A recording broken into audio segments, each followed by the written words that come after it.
having been a Marvel zombie for since I was a little kid, I loved Marvel comics and stuff like that. I started really getting the action figures.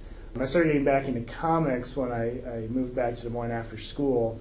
A couple friends of mine opened a comic book shop, and I think that kind of got me back into seriously collecting comics. I don't get the individual issues, as you can see.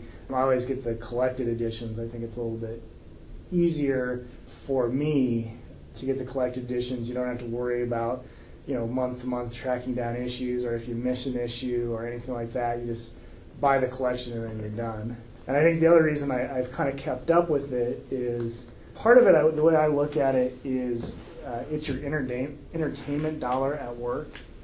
I think everybody has like a budget that they're going to use for, like, okay, this is what I'm going to do to entertain myself.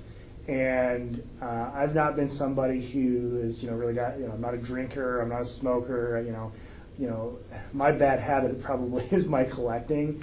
To me, I can go out, I can buy a trade paperback for $20 or $30. I get the complete story.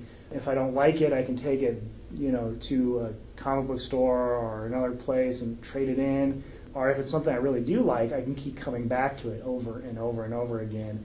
And I think that's one of the beauty of comics is it is something that, that $20 you might spend is something that you can get hours and hours of entertainment out of, versus, again, that movie or that cable that you're paying for where you're not going to get it as much. To me, it's about how you get your entertainment dollar. And I would say the same is kind of true with the toys that I've been collecting. And there was, for a time, I got away from that and got more into comics, and I started getting back into toy collecting fairly recently. There is a nostalgia factor that goes into it, so it's all things that help define who you are, who you were, and connect to your past. And so I think any collector is going to have a little bit of nostalgia involved with their collection.